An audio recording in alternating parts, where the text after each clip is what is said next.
क्या नाम है तेरा? शुभम द्विवेदी।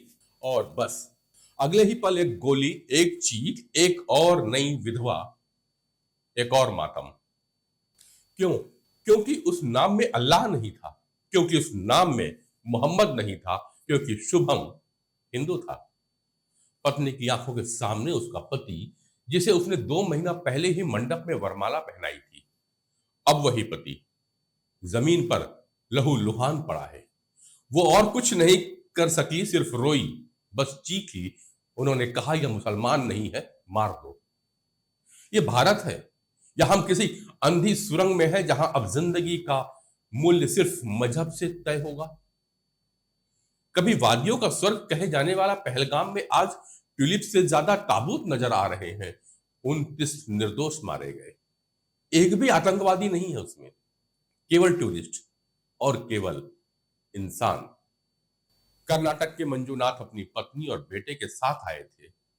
उनकी बीवी पल्लवी चीखते हुए कहती है, मैंने कहा मुझे भी मार दो, तो आतंकी हंसते हुए बोले, औरत को नहीं मारते, जाओ मोदी को बतला दो।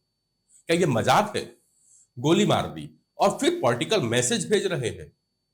भाई साहब, अगर ये आतंक नहीं है तो फिर आतंक क्या है? सड़कों पे सेना, हर मोड़ पे सुरक्षा, हर गाड़ी चेक होती है, फिर भी आतंकी सेना की वर्दी पहनकर आते हैं, धर्म पूछते हैं और गोली चलाते हैं और फिर गायब हो जाते हैं। आप हमें बेवकूफ समझते हैं? हमने करोड़ों का इंफ्रास्ट्रक्चर खड़ा किया है, लेकिन एक आतंकवादी नहीं पकड़ सकते। हर बार वही प्रेस कॉन्फ्रेंस। हम इसकी कड़ी से कड़ी घोर निंदा करते हैं। इलाके को घेर लिया गया है, दोषियों को बख्शा नहीं जाएगा। सुनिए भैया, निंदा से यह लाशें जिंदा नहीं होती। मीडिया कहता है धर्म मत जोड़िए इस घटना से, तो क्या बताएं? शुभम का धर्म नहीं बताएं? पल्लवी की चीख में मजहब नहीं सुनाई देती? जब आतंक खुद कहता है ये हिंदू है, मार दो, तो आप कैसे कह सकते हैं कि ये धर्म से जुड़ा हुआ नहीं है? और हम क्या कर रहे हैं? जातियों में बटे हैं। सोशल मीडिया पे पहले देखा जाता था यादव था या ब्राह्मण, दलित था या ओबीसी, पर आतंकी सिर्फ एक बात देखता है, हिंदू है या नहीं। आप समझिए, जब आतंकी पूछता है क्या नाम है तेरा, तो वह आपकी जात नहीं पूछ रहा होता, वो आपकी थाली नहीं पूछता, वो सीधा गोली मारता है। आज शुभम मारा गया, कल मैं भी हो सकता हूं और आप भी। केंद्रीय गृह सचिव गोविंद मोहन जम्मू पहुंचे थे।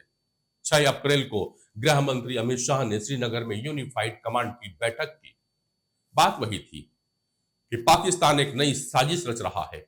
इन बैठकों की नींव खुफिया एजेंसियों की उन रिपोर्टों पर आधारित थी जिनमें चेतावनी दी गई थी पाकिस्तान गर्मियों के मौसम में जम्मू और कश्मीर में कोई बड़ा आतंकी कदम उठा सकते हैं।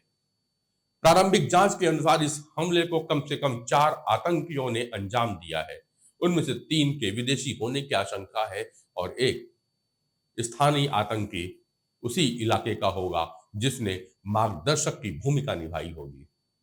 सुरक्षा एजेंसियों के अनुसार फिलहाल जम्मू कश्मीर में लगभग 70 विदेशी आतंकी सक्रिय हैं। हाल ही में सीमा पार से घुसपैठ को रोकने के लिए पुलिस महानिदेशक नलिन प्रभात की अगुवाई में बड़ी कार्रवाई की गई थी, लेकिन संदेह है कि कुछ आतंकी पहले ही घाटी में प्रवेश कर चुके हैं और मौके की तलाश में छुपे हुए थे। और क्या हुआ? फिर वही हुआ।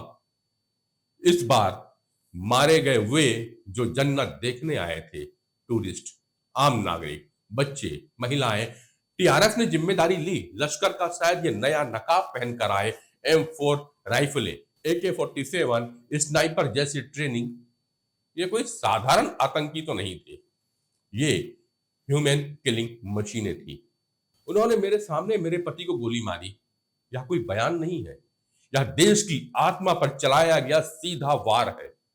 हमने चेतावनी दी थी और अब फिर वही शब्द। इलाके में सघन सर्च ऑपरेशन चलाया जा रहा है। एनआईए मौके पे पहुंचेगी, ओवरग्राउंड वर्कर्स पे कार्रवाई होगी। क्या यही हमारी नियति बन गई है? हर बार एक स्क्रिप्ट, हर बार वही वादे। अब वक्त है केवल जवाब नहीं, हिसाब चाहिए।